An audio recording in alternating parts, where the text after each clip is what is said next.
Olá pessoal, hoje estamos em mais um episódio do nosso Jornal Regional e hoje nós vamos falar sobre analgesia, anestesia regional e fratura de quadril. Eu sou Natália Moretti.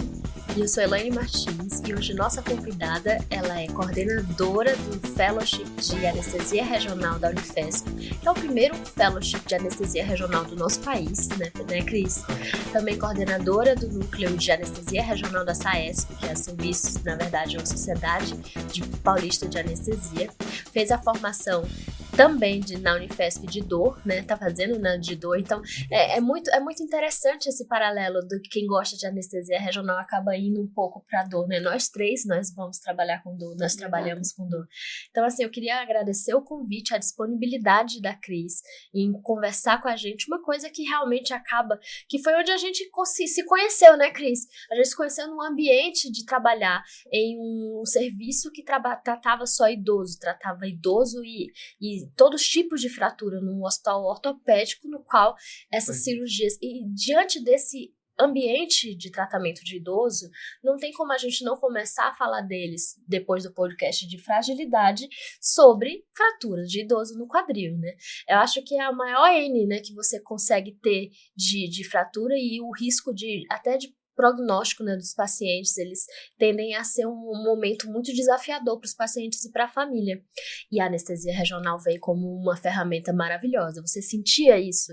Você aprendeu muito com essa experiência de tratar idoso e fratura de quadril, Cris? Oi, gente. Sim, assim, né, eu comecei nesse hospital, eu já era fellow, e eu fiquei 6 anos no hospital ortopédico. Você lembra, né? Era puramente ortopédico e idoso. E assim, eu sou muito grata, né? Porque lá eu tive um N e uma experiência, porque mesmo estando lá na escola, né?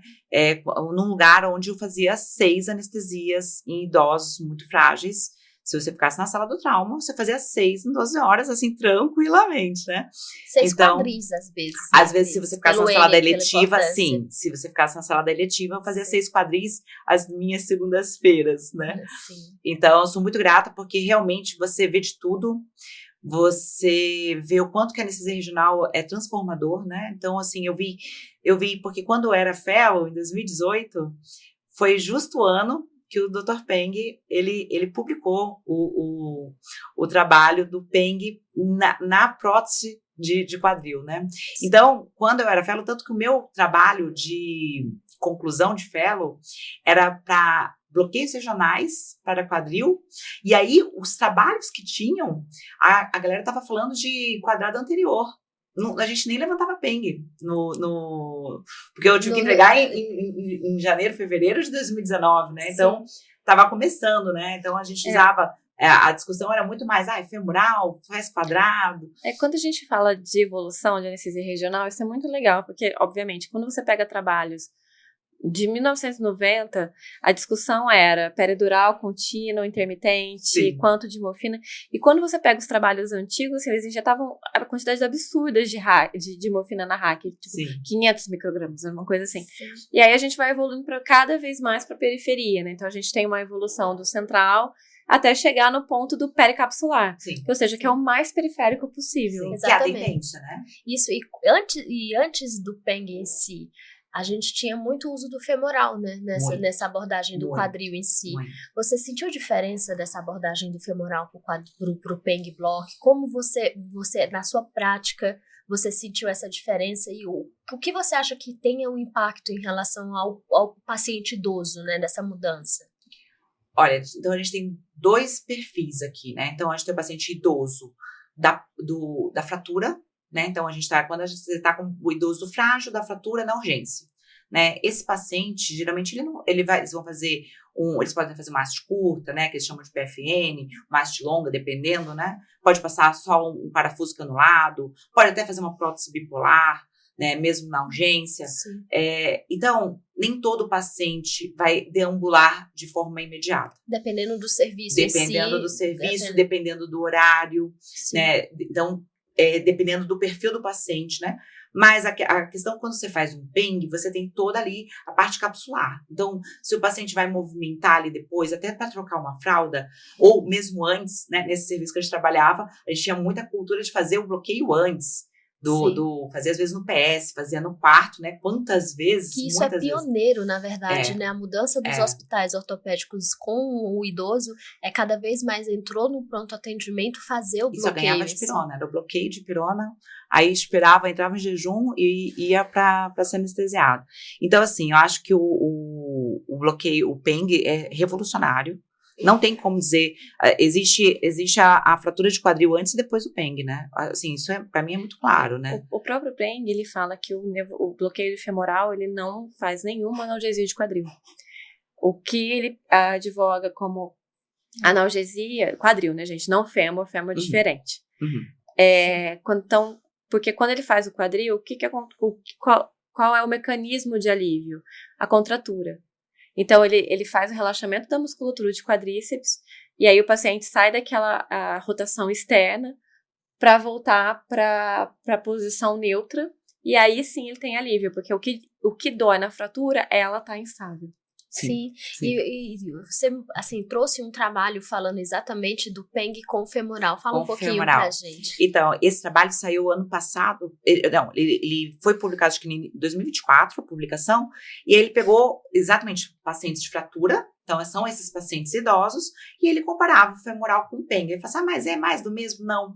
Mas ele mostra o seguinte, que quando você faz o femoral inicialmente, esses pacientes do femoral, quando comparado com o PENG, de forma inicial, nas primeiras horas, ele tem um score de dor, de IVA de dor, um pouco menor, o pessoal que recebeu o femoral.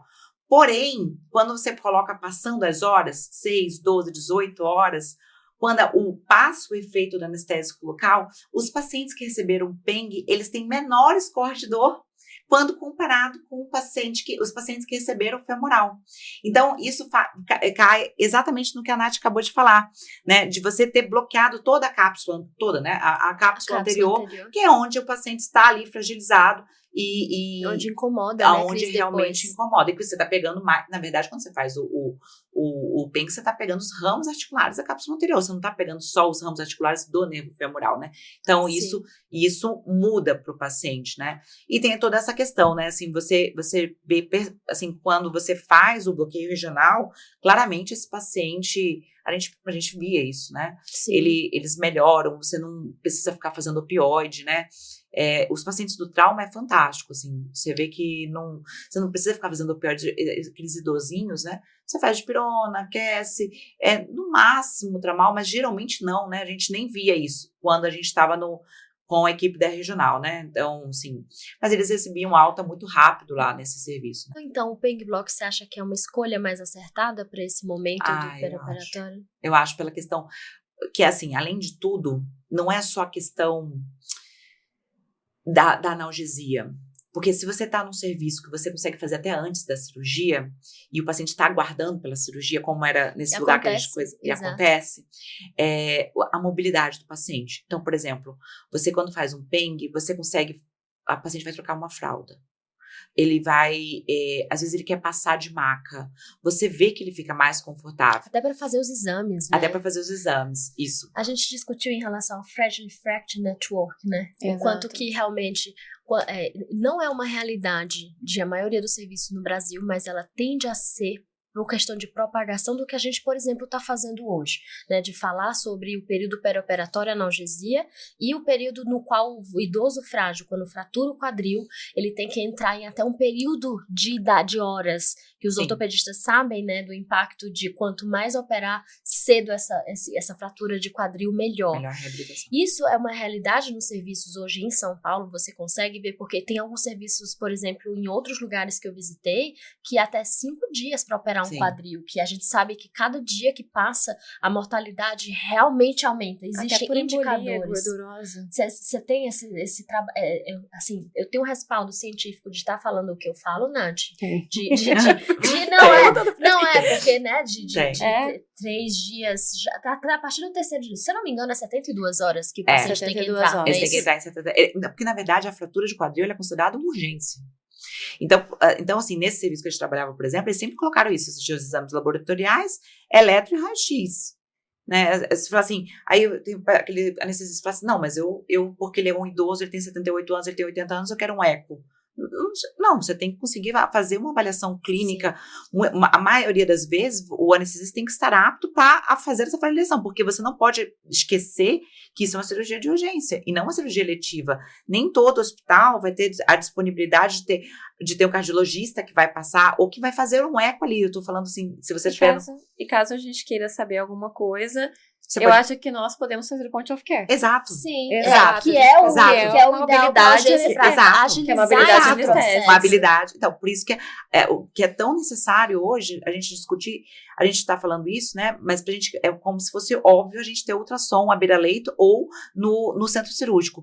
É lógico que a gente sabe que o nosso país é muito grande e tem muitas discrepâncias. A gente sabe que no interior, às vezes mesmo no hospital de periferia, não necessariamente tem o ultrassom. E isso é a questão que a gente precisa batalhar para que tenha isso. E não só tenha o ultrassom disponível, como o seu anestesista esteja preparado para essa situação, né? Uma coisa que eu sinto falta, e agora eu vou para uma outra área, que você falou disso, mas quando eu fui estudar a resolução do CFM em relação à anestesia regional, e aí, na verdade, o que o CFM diz e a SBA, o que eles dizem é o anestesista deve utilizar a melhor técnica atual. Uhum.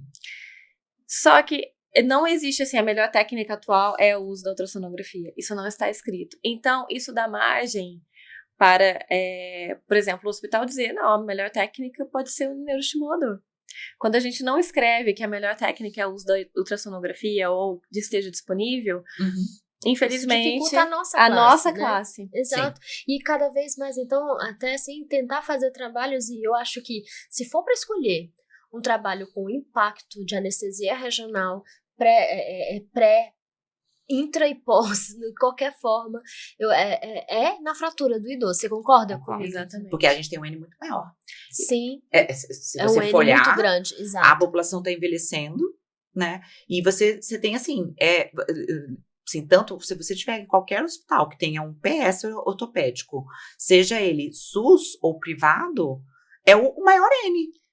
Não tenha dúvida disso. E a gente consegue, por exemplo, com ultrassom, fazer analgesia, avaliar um POCUS. Sim.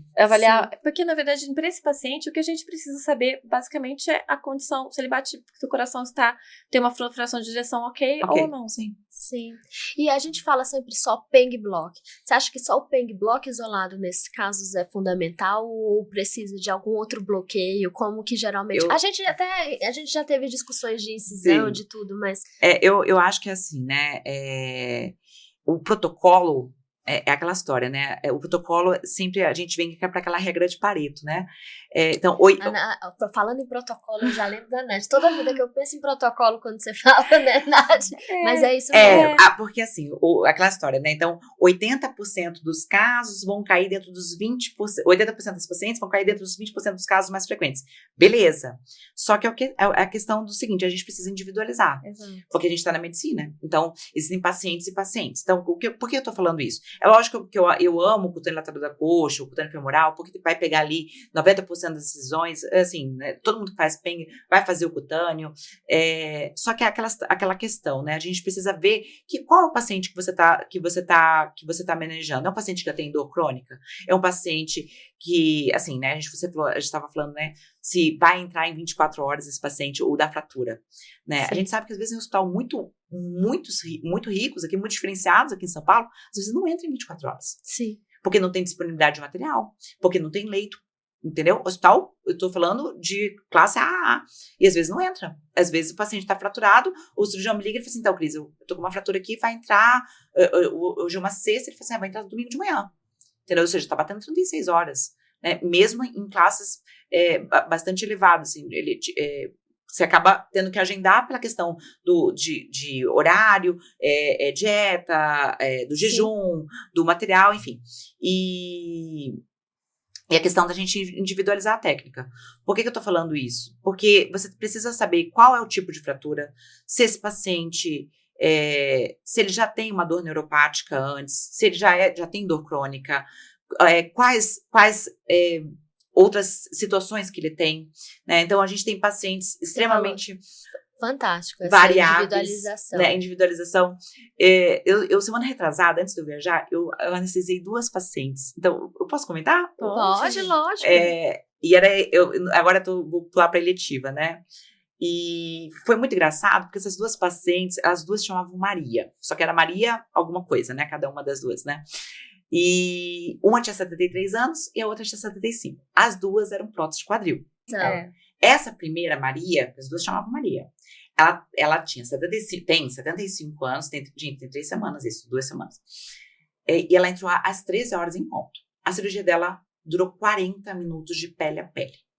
E os mesmos bloqueios, bang, cutâneo, eu fiz neuroeixo, propofol em bomba, tudo bonitinho, tá? RPA, eu corri o mesmo volume. E as 2 tinham quase um trabalho científico, né? Exatamente. Assim, só que assim... Os viés, quais foram os viés? A segunda Maria, né, a de 73 anos, o dela era o quadril do outro lado, das 2 primárias. O dela, a cirurgia dela demorou um pouco mais, demorou 1h20. Deu um pouco mais de trabalho, tá? Tudo bom. Então, ou seja, 2 pacientes semelhantes, mesmos critérios de inclusão e exclusão, mesma técnica anestésica. Tudo. Desfecho. Primeira Maria, que foi a cirurgia de 40 minutos, que era que falava com voz de criança. Acabada. Dor anterior no quadríceps, do afastador. Tô sentindo, não tô conseguindo mexer direito a perna. Não conseguiu andar. Tava muito difícil. Tá. A outra Maria pediu alta. Fez a fisioterapia, não sei o que. Ela entrou mais tarde. A cirurgia durou o dobro de tempo. E ela pediu alta, foi almoçar em casa. Isso é muito importante o que você está falando. A gente estava até discutindo no podcast de dor aguda, né? Exato. O quanto que os serviços, a avaliação do anestesista pré e pós individualiza, por exemplo, até o uso do opioide, ele influencia na nossa anestesia. Se você olha se o paciente ele já faz uso de opioide no intraoperatório, os trabalhos mostram que aumentam em 20% o uso de opioide durante o período pré-operatório em pacientes que já usam. Que talvez que é um paciente que você já tenha que deixar de forma regular. Ou fazer um pouquinho de morfina na hack. Uma pergunta que os anestesistas falam, né? Os residentes perguntam para mim, quando que você põe morfina na hack? Eu vou repetir a pergunta para você. Eu concordo plenamente com isso, ainda bem que você chegou nesse ponto. Existem pacientes que eu sou hoje a favor de colocar um pouco de opioide na hack. Sim, e a discussão ela é saudável, principalmente pacientes que já usam opioide. O que eu vejo, Cris, é que às vezes eles, quem não faz esse acompanhamento e não tem o feeling que você teve de avaliação subjetiva do paciente, eles diminuem o consumo de opioide no intraoperatório. Isso não é bad medicine, né? E uma coisa interessante é que quando, assim, muitas vezes nos trabalhos, o paciente catastrofizador, quando ele preenche aquela escala de catastrofização, ele é excluído do trabalho. Talvez, assim, para um futuro, para quem quiser, quem tivesse ideia, na verdade, fazer um trabalho com pacientes que sejam incluídos no critério de catastrofização. Não, porque na vida real, exato. Assim, não vou dizer que a maioria, mas muitos são catastróficos, né? Então, essa minha paciente, ela ficou 3 dias internada. E a outra, assim, se eu vou pensar, né? Assim, tudo bem, você tá pegando 2 casos, mas por que foi tão simbólico? Porque as 2 foram no mesmo dia, tudo igualzinho, né? Sim. E como é que tiveram respostas completamente diferentes? Ainda coloquei pros meninos, né? Falei assim, gente, existem coisas que não estão ao nosso alcance. E foi o que você falou. Como elas são excluídas dos trabalhos, aí quando você vai colocar na prática... E assim, existem pacientes que, sinceramente, já aconteceu comigo, de eu ir para casa, se esse paciente, porque você falou, já usa opioide, é melhor você colocar um opioide no neuroeixo e fazer, ou você coloca opioide de baixa dose no neuroeixo, ou até, dependendo, fazer um cateter de peridural. Eu tive um paciente que já tomava muita coisa, tudo bem, ele já tinha dor crônica, tomava um monte de medicação, gabapentinoides, antidepressivos triciclo, já usava opioide.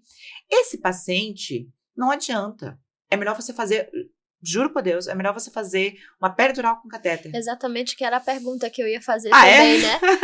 Você já respondeu.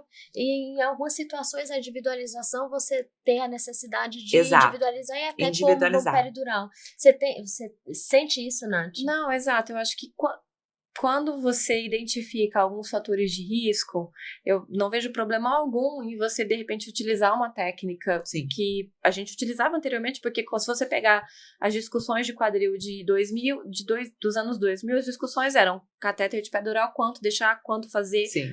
Então, eu não vejo nenhum problema em você voltar para uma técnica Sim. que já foi padrão ouro, caso aquele paciente necessite disso. Sim. E quando a gente, mais uma vez, presta atenção nos critérios de exclusão dos trabalhos, porque às vezes Sim. aquele seu paciente está no Tá critério no de critério. exclusão. Exato. E a individualização, ela é de pacientes, mas ela é também de cirurgias. Então, eu vou perguntar agora uma coisa em relação a outros tipos cirúrgicos de quadril, que o residente, quando olha assim, um quadril vai entrar, é igual aquele meme que fala que I have a fracture. I need to fix it. Exato, é o quadril. Eu falei, ontem mesmo eu falei, você tem que compreender o tipo cirúrgico, senão você vai entrar em roubada.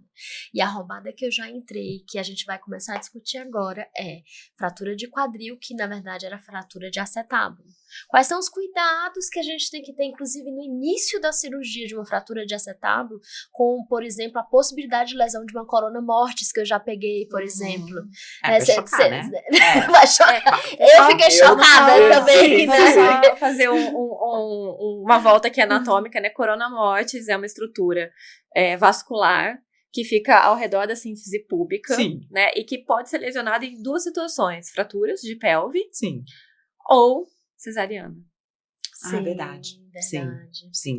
Então, muitas vezes, assim, eu tenho certeza que todo mundo que tá ouvindo vai ter um caso de cesariana que sangrou e ninguém achava da onde. Corona mortis pode ser uma possível causa. Interessante, Nath, realmente. É. E fratura de pelve, né? Pelve. Você já pegou muito também, assim, no sentido de mudança, você muda a sua técnica em relação a isso. Completamente. Pensa, né, Existe fratura, diferença. na fratura de acetábulo tem 2 tempos também, Tem né? 2 tempos. Explica pra gente. Então, o acetábulo, você tem que saber, primeiro, né, é um quadril ou é um acetábulo? Né, a primeira coisa. Segunda coisa, se o cirurgião te fala que é um acetábulo, você tem que imaginar que é um paciente que veio de um trauma de alta energia. Então, assim, você tem que perguntar para o seu cirurgião, ele vai abordar que via?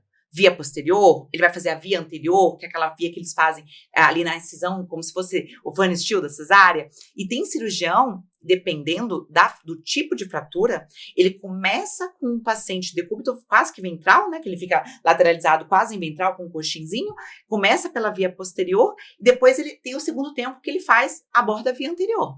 Então, eu acho extremamente questionável, você vai falar assim, eu vou fazer um PENG, e você acha que vai segurar, primeiro você tem que ver o seguinte, anatomicamente falando, às vezes a fratura é mais alta do que você tem que ver aonde está essa fratura. E o trauma, ele não segue livro. Não né? segue livro. E o que é o mais legal, você gostava também desse? Não, eu adorava, mas era cirurgias que gente, tem cirurgiões e fraturas, né? Sim, assim, só pra gente relembrar anatomicamente, lembrando, Boa. Quem faz parte do acetábulo? Ilium, isquio e pubis. Então, a sim. gente tem 3 diferentes... E o pubis é muito difícil de E bloquear. o pubis é muito difícil de bloquear. Né? Fala pra mim, o que é que você acha, Nath? Eu tô estudando isso agora, né? Sim. Eu quero saber quem innerva o pubis, né? Quem innerva... Então, Fala na verdade, pra a gente, gente tem a inervação que vem de ilho inguinal, ilho hipogástrico. A gente tem a inervação que vem de pudendo. Então, quando a gente pensa em inervação, eu vou só fazer um paralelo com outra coisa. A gente tem que pensar muito em embriologia. Exemplo. Quando você pensa, eu vou falar uma outra coisa que não tem nada a ver com fratura de acetábulo, mas só para ilustrar. Então, quando você pensa, por exemplo, num câncer retal, por que você faz o bloqueio simpático, né, por exemplo, do ímpar, e para tratar, e o pudendo? Porque a parte do ânus, assim, você tem o ectoderma. Sim. Então, a parte ectoderma é uma inervação de pele, por isso que o Sim. pudendo ajuda. Então, sempre quando a gente for pensar em inervação óssea, ou o que fazer, ou quando a gente não sabe, infelizmente, a gente vai ter que voltar para embriologia. E aí, quando a gente vê embriologicamente, por exemplo, quem vai inervar toda a parte óssea e que não tem erro nenhum se você fizer um bloqueio? Por exemplo, quando você tem um bloqueio, uma invasão de câncer da parte do ilho, ou que você tem quem inerva a parte óssea? simpático. Sempre. Então, por exemplo, se você fizer uma peridural, Sim. você não vai ter erro. Você tá pegando o bloqueio simpático. Sim. Sim. Sim. Aí Por a- isso que eu sou a favor da peridural. Exato. Se você estiver num acetábulo... Peridural, né? Sim. É por isso que é outra coisa, né, que a gente tinha Sim, conversado, né? Uma fratura de acetábulo, a gente tem que saber o seguinte. Existem 2 momentos que o paciente chega para você. Ele chega naquele trauma imediato, que ele chegou da rua. Então, esse momento, o cirurgião, ele quer estabilizar. Ele vai estabilizar essa pelve e aquela anestesia de emergência. Muito provavelmente vai entubar esse paciente. Talvez você faça uma facilíaca, né? E, geralmente, eu estou conversando aqui, quando eu falei da fratura do acetábulo, da segunda cirurgia, que é a cirurgia que eles vão fazer definitiva, né? Que eles vão colocar aquelas placas, né? Você vai pegar esse paciente do segundo momento, que é a cirurgia que o paciente já está fixado. Às vezes eles estão Fica com fixador externo, né? Então ele vem para você, porque o cirurgião já pediu material, ele vai vir de uma forma eletiva, então você começar essa anestesia, a primeira coisa que você tem que ter em mente, né? Uma anestesia de grande porte, então você geralmente você vai invadir esse paciente. Né? Até porque se ele for começar com via posterior, você vai colocar ele em decúbito ventral. Então, eu sempre coloco isso, né? Você vai invadir esse paciente, artéria central, é melhor que você pegue, né, no início. Entender se o cirurgião vai fazer osteotomia dupla, tripla, exato. Conhecer a cirurgia. A cirurgia. Você tem que saber os tempos, se você vai virar, não vai virar, vai fazer via anterior, vai fazer via posterior. E assim, se você puder, passe um catéter de peridural nesse paciente. Porque esses pacientes... Por que eu tô colocando se você puder? Porque, como eu falei, né? Um trauma de alta energia, muitas vezes eu já peguei vários. O paciente vem com colar cervical, fratura, às vezes tem fratura de vértebra. E aí você pode até... Você não consegue abordar o neuroeixo. Aí, realmente, você tá numa situação... né, menos confortável, digamos. Mas se você puder, num acetábulo, vire seu paciente. É que você fala assim, Cris, mas vai sentar? Eu já tive paciente de acetábulo que sentava. Entendeu? Fala, Cris, porque... A fratura de fêmur, a gente não Aí sabe. senta, né? E já tive pacientes que não, porque ele tava com tração. E aí, assim, você entuba, né? E tenta virar de lado pra fazer a peridural, igual os cariocas fazem. E eu sou carioca, né? Mas é que eu sou uma carioca criada em São Paulo. Eu adoro fazer bloqueio de lado. Bloqueio de lado, pra entender. O carioca faz virado de lado. Né? De lado, exato. E o paulista gosta de sentar, né? Então, senta o paciente. Só que aí não vai rolar. Então, assim, se puder, no acetábulo, passe um catéter. Porque, assim, se o cirurgião aborda ali aquela região posterior, mais perto da região sacral, aquela região sacra medial ali. Muito cheia de inervação. Muito cheia de inervação. A verdade, o bloqueio ideal para esse caso seria uma caudal, mas a gente não faz isso na anestesia regional. Não faz, é verdade. A gente não faz. Mas, enfim, pra gente finalizar, o que a gente chega de apanhado, wrap-up final. Sempre a gente faz isso, né? Apanhado final. Quando a gente fala de fratura de quadril, não é fêmur, quadril. Né? O que a gente tem de hoje de melhor escolha? O Peng Block. O Peng Block. Você olha os trabalhos, assim, imbatível, né? Sim. Exatamente, que é uma infiltração da cápsula. De reabilitação. Quando a gente fala de trauma de alta energia, individualização, entender a cirurgia, conversar com o cirurgião. E eu venho de uma geração de anestesistas que conversava muito pouco com o cirurgião. Então, eu acho que agora, talvez, a gente consiga mudar um pouco esse paradigma. Excelente, Cris. E agradecer. Obrigada. Foi uma discussão Obrigada. muito legal. Foi um encontro científico muito bom. Obrigada. Imagina.